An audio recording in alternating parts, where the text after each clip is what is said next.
ಶ್ರೀ ಗಣೇಶ ಶಾರದಾ ಗುರುಭ್ಯೋ ನಮಃ. ರಾಮಾಯ ರಾಮಭದ್ರಾಯ ರಾಮಚಂದ್ರಾಯ ವೇಧಸೆ ರಘುನಾಥಾಯ ನಾಥಾಯ ಸೀತಾಯ ಪತೆಯೇ ನಮಃ. ಶ್ರೋತೃಗಳಿಗೆ ವಾಲ್ಮೀಕಿ ರಾಮಾಯಣ ಯುದ್ಧಕಾಂಡದ 81ನೆಯ ಸರ್ಗಕ್ಕೆ ಸ್ವಾಗತ.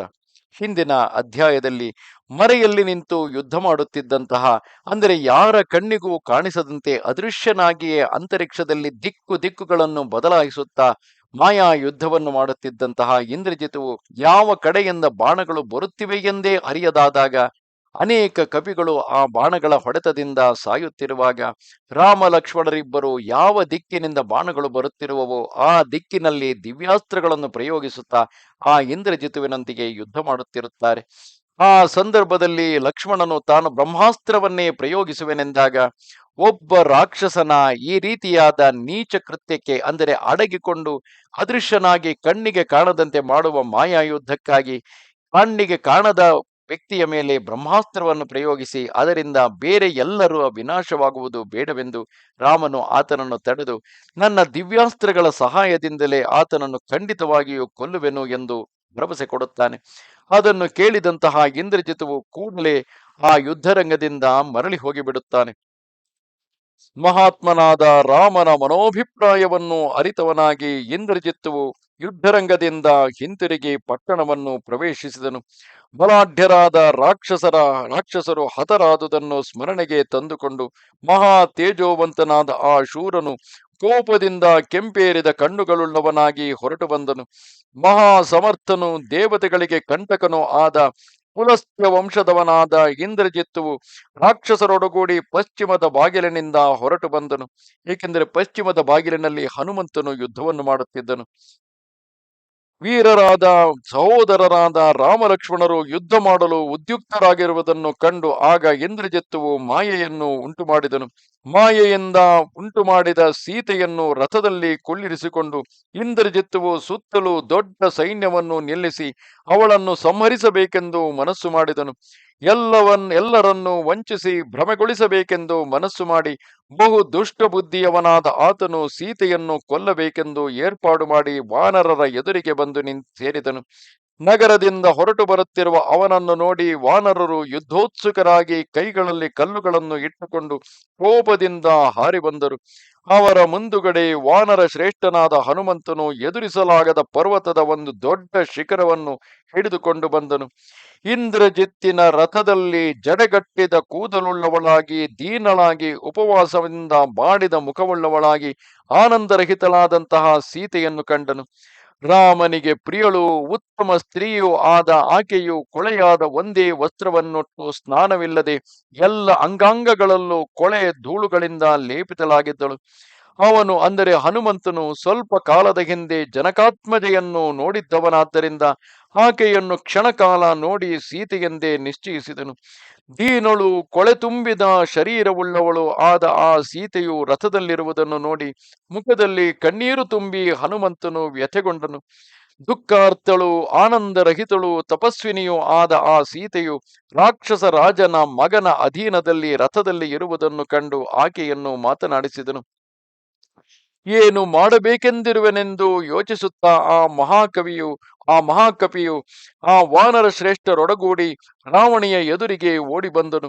ಆ ವಾನರ ಸೈನ್ಯವನ್ನು ನೋಡಿ ರಾವಣಿಯು ಕೋಪದಿಂದ ಮೈಮರೆತು ಕತ್ತಿಯನ್ನು ಒರೆಯಿಂದ ತೆಗೆದು ಸೀತೆಯ ತಲೆಗೆ ಮುಟ್ಟಿಸಿದನು. ಮಾಯೆಯಿಂದ ನಿರ್ಮಿಸಲ್ಪಟ್ಟು ರಥದಲ್ಲಿ ರಾಮ ರಾಮ ಎಂದು ಅರಚುತ್ತಿದ್ದ ಆ ಸ್ತ್ರೀಯನ್ನು ಅವರೆಲ್ಲರೂ ನೋಡುತ್ತಿರುವಂತೆಯೇ ಇಂದ್ರಜಿತ್ತುವು ಹೊಡೆದನು. ತಲೆಗೂದಲು ಹಿಡಿದಿರುವುದನ್ನು ನೋಡಿ ವಾಯುಪುತ್ರ ಹನುಮಂತನು ದೈನ್ಯವನ್ನು ಪಡೆದು ಕಣ್ಣುಗಳಿಂದ ದುಃಖಾಶ್ರುಗಳನ್ನು ಸುರಿಸಿದನು. ರಾಮನ ಪ್ರಿಯ ಮಹಿಷಿಯಾದ ಆ ಸರ್ವಾಂಗ ಸುಂದರಿಯನ್ನು ನೋಡಿ ಕೋಪದಿಂದ ರಾಕ್ಷಸ ರಾಜಕುಮಾರನನ್ನು ಕುರಿತು ಬಿರುಸಾಗಿ ನುಡಿದನು. ದುರಾತ್ಮ, ಬ್ರಹ್ಮರ್ಷಿಗಳ ಕುಲದಲ್ಲಿ ರಾಕ್ಷಸ ಯೋನಿಯಲ್ಲಿ ಹುಟ್ಟಿ ನಿನ್ನ ವಿನಾಶಕ್ಕಾಗಿ ಇವಳ ಕೇಶರಾಶಿಯನ್ನು ಮುಟ್ಟುತ್ತಿರುವೆ. ಪಾಪಯುಕ್ತನಾದ ಇಂತಹ ಬುದ್ಧಿಯುಳ್ಳ ನಿನಗೆ ಧಿಕ್ಕಾರವಿರಲಿ. ಘಾತುಕ, ದುಷ್ಟ, ದುರ್ನಡತೆಯವನೇ, ನೀಚ, ಪಾಪ ಕಾರ್ಯಗಳಲ್ಲಿ ಪರಾಕ್ರಮವುಳ್ಳವನೇ, ದಯಾಶೂನ್ಯನೇ, ನೀಚನು ಮಾಡುವ ಇಂತಹ ಕೆಲಸಕ್ಕೆ ತೊಡಗಿರುವ ನಿನಗೆ ಕರುಣೆ ಇಲ್ಲವೇ? ಮನೆಯಿಂದ ಓಡಿಸಲ್ಪಟ್ಟು ರಾಜ್ಯದಿಂದಲೂ ಓಡಿಸಲ್ಪಟ್ಟು ರಾಮನ ಕೈಯಿಂದ ಅಪಹರಿಸಲ್ಪಟ್ಟ ಸೀತೆಯನ್ನು ನೀನು ಕೊಲ್ಲಲಿಚ್ಛಿಸಲು ಅವಳು ನಿನಗೆ ಏನು ಅಪರಾಧ ಮಾಡಿರುವಳು? ಸೀತೆಯನ್ನು ಕೊಂದುದೇ ಆದರೆ ಯಾವ ರೀತಿಯಿಂದಲೂ ನೀನು ಬಹಳ ಕಾಲ ಬದುಕಲಾರೆ. ಎಲೈ ವದಾರ್ಹನೇ, ಈ ಕೃತ್ಯವನ್ನು ಮಾಡಿದ ಮೇಲೆ ನನ್ನ ಕೈಗೆ ಸಿಕ್ಕುವೆ.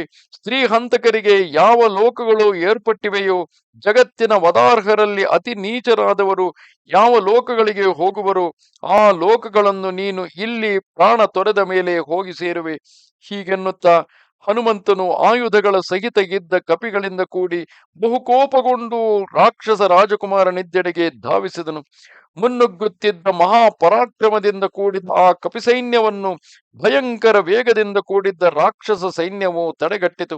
1000 ಬಾಣಗಳಿಂದ ಕಪಿಸೈನ್ಯವನ್ನು ಅಲ್ಲೋಲ ಕಲ್ಲೋಲಗೊಳಿಸಿ ಕಪಿಶ್ರೇಷ್ಠನಾದ ಹನುಮಂತನಿಗೆ ಇಂದ್ರಜಿತ್ತುವು ಪ್ರತ್ಯುತ್ತರ ಕೊಟ್ಟನು. ಸುಗ್ರೀವನು, ನೀನು ರಾಮನು ಯಾವುದಕ್ಕಾಗಿ ಇಲ್ಲಿಗೆ ಬಂದಿರೋ ಆ ಸೀತೆಯನ್ನು ನಿನ್ನ ಕಣ್ಣೆದುರಿಗೆ ಈಗಲೇ ಕೊಂದು ಹಾಕುವೆನು. ಎಲ್ಲಾ ವಾನರ, ಇವಳನ್ನು ಕೊಂದ ಬಳಿಕ ರಾಮಲಕ್ಷ್ಮಣರನ್ನು, ನಿನ್ನನ್ನು, ಸುಗ್ರೀವನನ್ನು, ಅಯೋಗ್ಯನಾದ ಆ ವಿಭೀಷಣನನ್ನು ಕೊಲ್ಲುವೆನು. ಎಲೈ ಕಪಿ, ಸ್ತ್ರೀಯರನ್ನು ಕೊಲ್ಲಕೂಡದೆಂದು ನೀನು ಹೇಳುತ್ತಿರುವೆಯಲ್ಲವೇ? ಶತ್ರುಗಳಿಗೆ ಯಾವುದು ದುಃಖಕರವಾಗುವುದೋ ಅದನ್ನು ಮಾಡಲೇಬೇಕು. ಆತನಿಗೆ ಹೀಗೆ ಹೇಳಿ ಮಾಯಾ ನಿರ್ಮಿತಳಾದ ಅಳುತ್ತಿದ್ದ ಸೀತೆಯನ್ನು ಆಗ ಹರಿತವಾದ ಅಲಗುಳ್ಳ ಕತ್ತಿಯಿಂದ ಇಂದ್ರಜಿತ್ತುವು ತಾನೇ ಹೊಡೆದನು. ಯಜ್ಞೋಪವೀತದ ಎಳೆಯ ಮಾರ್ಗದಲ್ಲಿ ಕಡಿಯಲ್ಪಟ್ಟ ಸುಂದರಾಂಗಿಯು, ವಿಶಾಲ ನಿತಂಬಳು, ತಪಸ್ವಿನಿಯೂ ಆದ ಆಕೆ ನೆಲಕ್ಕೆ ಬಿದ್ದಳು. ಆಕೆಯನ್ನು ತಾನಾಗಿಯೇ ಕೊಂದು ಇಂದ್ರಜಿತ್ತುವು ಹನುಮಂತನಿಗೆ, ರಾಮನ ವಸ್ತುವಾದ ಇವಳನ್ನು ಕೋಪದಿಂದ ನಾನು ಕೊಂದು ಹಾಕಿದುದನ್ನು ನೋಡು. ಈ ಸೀತೆಯು ಈಗ ಕೊಲ್ಲಲ್ಪಟ್ಟಳು. ನಿಮ್ಮ ಎಷ್ಟು ಶ್ರಮವೆಲ್ಲ ವ್ಯರ್ಥವಾಯಿತು ಎಂದು ನುಡಿದನು. ದೊಡ್ಡ ಖಡ್ಗದಿಂದ ಇಂದ್ರಜಿತ್ತುವು ತಾನಾಗಿಯೇ ಅವಳನ್ನು ಕೊಂದು ಸಂತೋಷದಿಂದ ರಥದಲ್ಲಿ ಕುಳಿತು ದೊಡ್ಡ ಕೂಗನ್ನು ಹಾಕಿದನು. ರಾಕ್ಷಸ ಸೈನ್ಯದ ರಕ್ಷಣೆಯನ್ನು ಆಶ್ರಯಿಸಿ ಬಾಯಿ ತೆರೆದು ಗರ್ಜಿಸುತ್ತಿದ್ದ ಆತನ ಕೂಗನ್ನು ಸಮೀಪದಲ್ಲಿ ನಿಂತಿದ್ದ ವಾನರರು ಕೇಳಿದರು. ಆ ರೀತಿಯಲ್ಲಿ ಸೀತೆಯನ್ನು ಕೊಂದು ದುಷ್ಟಬುದ್ಧಿಯವನಾದ ರಾವಣಿಯು ಮನಸ್ಸಿನಲ್ಲಿ ಸಂತೋಷವನ್ನು ತಾಳಿದನು. ಆತನ ಸಂತೋಷ ಮುಖವನ್ನು ನೋಡಿ ವಾನರರು ಬಾಡಿದ ಮುಖಗಳಿಂದ ಒಡನೆಯೇ ಓಡಿ ಹೋದರು. ಇಲ್ಲಿಗೆ ವಾಲ್ಮೀಕಿ ರಾಮಾಯಣ ಯುದ್ಧಕಾಂಡದ 81ನೆಯ ಸರ್ಗವು ಸಮಾಪ್ತವಾದುದು. ನಮಸ್ತೆ ಶಾರದಾ ದೇವಿ ಕಾಶ್ಮೀರ ಪುರವಾಸಿನಿ ತ್ವಾಮಹಂ ಪ್ರಾರ್ಥಯೇ ನಿತ್ಯಂ ವಿದ್ಯಾದಾನಂಚ ದೇಹಿಮೆ. ನಮಸ್ಕಾರ.